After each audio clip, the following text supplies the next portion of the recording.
Hello guys, welcome to my YouTube channel study academy. তো সবাই কেমন আছো? আশা করছি ভালো আছো। তো আজকে আমরা পশ্চিমবঙ্গের কিছু গুরুত্বপূর্ণ প্রশ্ন নিয়ে আলোচনা করতে চলেছি, যেগুলো বেশিরভাগ এক্সামেই আসে। তো চলো শুরু করা যাক। তো আজকের ক্লাসের আমাদের প্রথম প্রশ্ন হচ্ছে, পশ্চিমবঙ্গের রাজ্যটি কবে গঠিত হয়? তো পশ্চিমবঙ্গের রাজ্যটি 1947 সালে গঠিত হয়। তো সেকেন্ড কোশ্চেন হচ্ছে, পশ্চিমবঙ্গের পূর্ব নাম কী ছিল? তো পশ্চিমবঙ্গের পূর্ব নাম ছিল বঙ্গদেশ। থার্ড কোশ্চেন হলো, ওয়েস্ট বেঙ্গলের প্রধান ভাষা কোনটি? তো তোমরা সবাই নিশ্চয় জানো, পশ্চিমবঙ্গে বা ওয়েস্ট বেঙ্গলের প্রধান ভাষাটি হলো বাংলা। তো 4 নম্বর কোশ্চেন হচ্ছে, পশ্চিমবঙ্গের রাজধানীর নাম কি? তো পশ্চিমবঙ্গের রাজধানীর নাম আশা করছি সবাই জানো, কলকাতা। 5 নম্বর প্রশ্ন হচ্ছে, পশ্চিমবঙ্গের রাজ্য পশু কোনটি? তো অনেকেই এই প্রশ্নটা না জানতে পারো, অনেকেই জানতে পারো যে বাঘ, কিন্তু পশ্চিমবঙ্গের যেহেতু বলা হয়েছে, তাই এখানে পশ্চিমবঙ্গের রাজ্য পশুর নামটি হবে মেছো বিড়াল। 6 নম্বর প্রশ্নটি হচ্ছে, পশ্চিমবঙ্গের রাজ্য পাখি কোনটি? তো সবাই জানো ভারতের রাজ্য পাখিটির নাম হলো ময়ূর, কিন্তু এখানে যেহেতু পশ্চিমবঙ্গ বলা হয়েছে, তার জন্য এখানে শ্বেত মাছরাঙা হবে, শ্বেতকণ্ঠ মাছরাঙা। তো 7 নম্বর কোশ্চেনটি হচ্ছে, পশ্চিমবঙ্গের রাজ্য ফুল কোনটি? তো পশ্চিমবঙ্গের রাজ্য ফুলটি হলো শিউলি বা শেফালি। 8 নম্বর কোশ্চেনটি হচ্ছে, পশ্চিমবঙ্গের রাজ্য ফল কোনটি? তো সবাই আশা করছি জানো, পশ্চিমবঙ্গের রাজ্য ফলটি হলো আম। তো 9 নম্বর প্রশ্ন হচ্ছে, পশ্চিমবঙ্গ বা ওয়েস্ট বেঙ্গলের রাজ্য গাছ কোনটি? এখানে রাজ্য গাছ হবে ছাতিম, দেখতে পাচ্ছ তোমরা, ছাতিম। 10 নম্বর কোশ্চেনটা হচ্ছে, পশ্চিমবঙ্গের উচ্চতম স্মৃতিসৌধ কোনটি?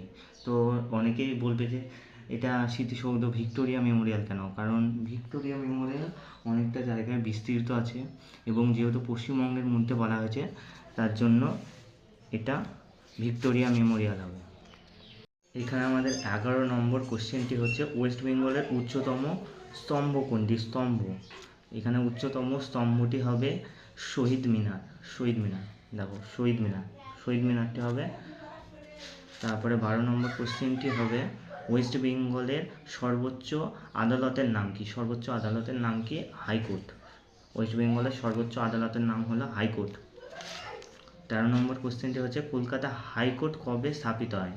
তো অনেকেই জানতে পারো, আর অনেকেই জানো না, এটা হবে 1862 সালে। 14 নম্বর কোশ্চেনটা ভেরি ইম্পর্টেন্ট। তো এটা ভালো করে জানবো, অনেক জায়গায় অনেক এক্সামে এই কোশ্চেনটা দেওয়া হয়। পশ্চিমবঙ্গের প্রধান মুখ্যমন্ত্রী কে ছিলেন? প্রধান মুখ্যমন্ত্রী ছিলেন প্রফুল্লচন্দ্র ঘোষ।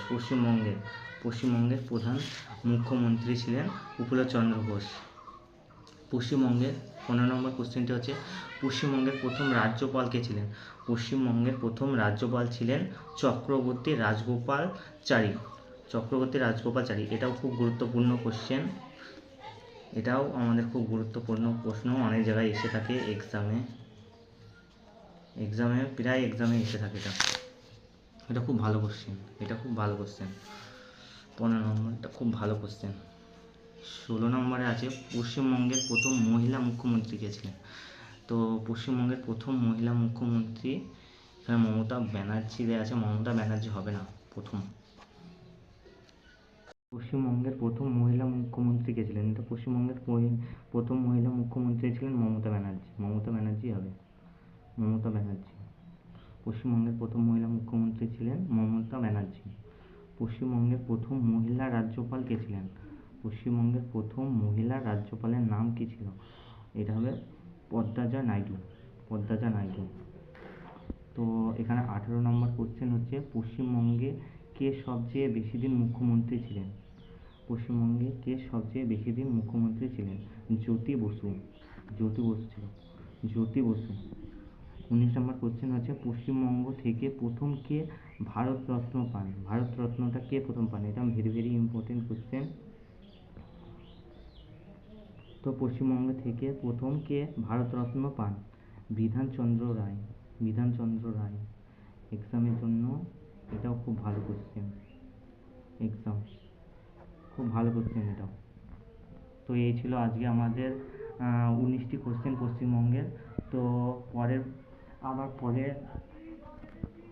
পরে নেক্সট টাইম আবার 20টি প্রশ্ন নিয়ে আলোচনা করা হবে। তো আজকে এই পর্যন্তই হলো।